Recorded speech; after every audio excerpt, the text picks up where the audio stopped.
Si toi aussi tu as l'impression de ne pas réussir à écouter ton intuition ou même de ne pas la ressentir du tout, cette vidéo est faite pour toi. Parce que souvent ce n'est pas qu'on n'a pas d'intuition, c'est surtout qu'on les bloque sans même s'en rendre compte. Je vais ici te partager quelques erreurs fréquentes et peut-être que tu pourras te retrouver dans certaines. L'erreur numéro 1, c'est de chercher une réponse parfaite.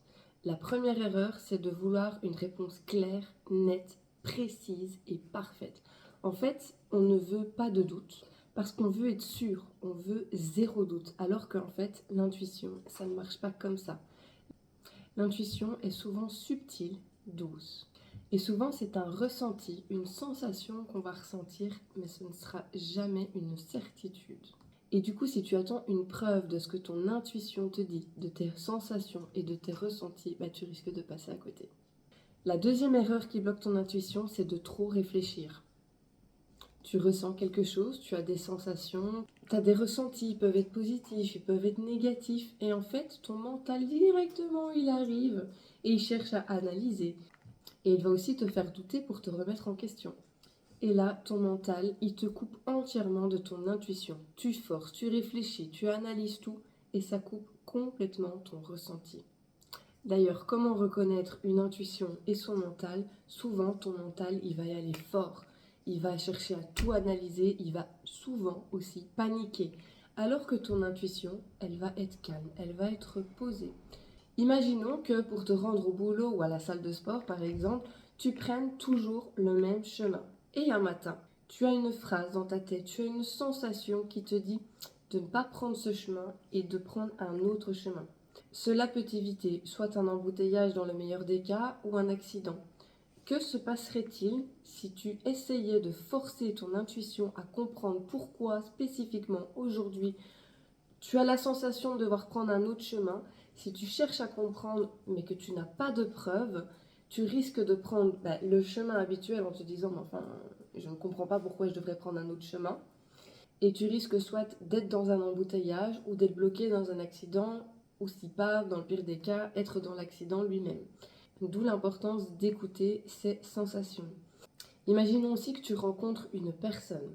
Au premier abord, tu ne la sens pas, mais tout le monde autour de toi te dit qu'elle est gentille, qu'elle est hyper généreuse, qu'elle est à l'écoute, qu'elle dégage une bonne énergie, etc., etc.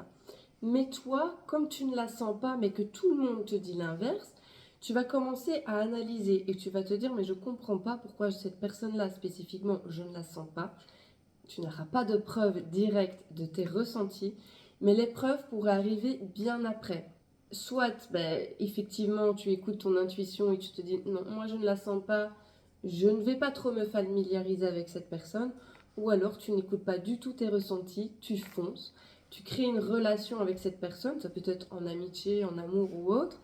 Et au final, tu te rencontres parfois quelques semaines ou quelques mois après que cette personne, finalement, t'aurait mieux fait d'écouter tes sensations parce que soit elle va te trahir, soit elle va te faire quelque chose de mal ou tu vas te rendre compte qu'au final, sa bienveillance et sa luminosité cachaient quelque chose de plus sombre derrière.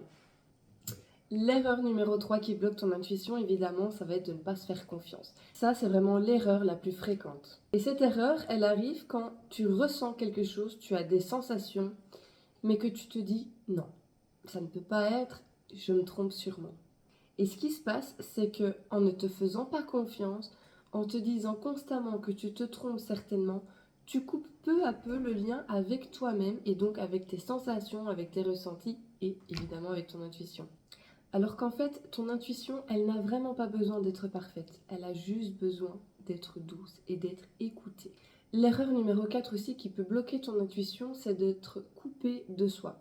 Comme on l'a vu précédemment, le fait de ne pas te faire confiance et donc de ne jamais écouter ton intuition parce que tu te dis que tu te trompes, tu vas peu à peu te couper de toi-même.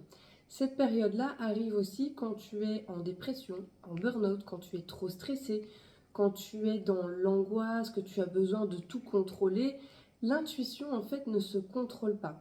Tu ne peux ni la contrôler, c'est-à-dire qu'elle ne viendra jamais à un moment où tu souhaites qu'elle arrive. Souvent, l'intuition arrive de manière imprévisible, de manière subtile. Elle ne peut pas non plus t'apporter de preuves. Et donc, à ce moment-là, toi qui es dans le contrôle, tu es face à quelque chose que tu ne peux pas contrôler. et donc tu vas te déconnecter de toi à ce moment-là.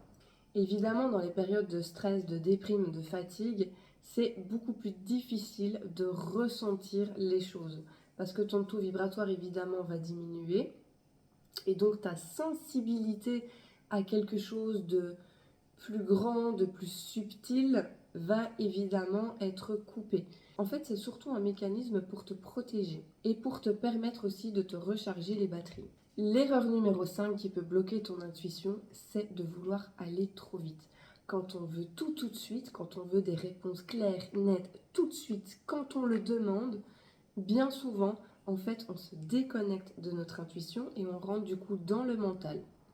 Parce que ton intuition, elle demande du calme, elle demande du temps et elle demande de l'espace. Il faut savoir que l'intuition, elle existe pour tout le monde. Ce n'est pas quelque chose qui est réservé à des soi-disant élus ou à des êtres exceptionnels. L'intuition, tout le monde en a une. Elle va être plus ou moins forte selon ton état du moment.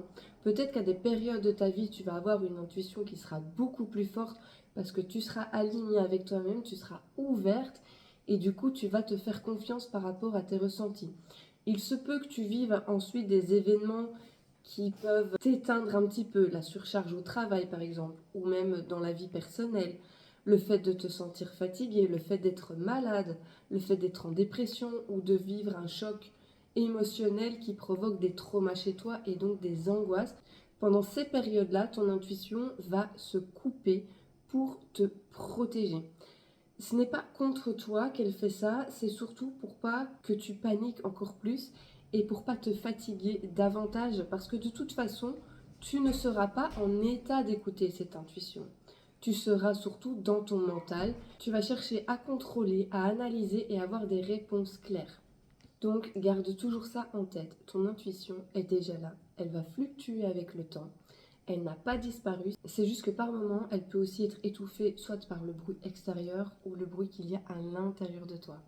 Si tu dois retenir quelque chose de cette vidéo, c'est surtout pas de mieux faire, mais c'est surtout de mieux t'écouter. Et si cette vidéo t'a parlé, c'est peut-être que ton intuition essaye déjà de te parler. Dis-moi en commentaire si tu t'es reconnu et surtout quelle erreur te parle le plus. Avant que la vidéo se termine, si je peux te demander ton aide en mettant un petit pouce, en t'abonnant et en partageant la vidéo autour de toi, ça pourrait vraiment m'aider à faire grandir ma chaîne. Je te remercie beaucoup, je te fais de gros bisous.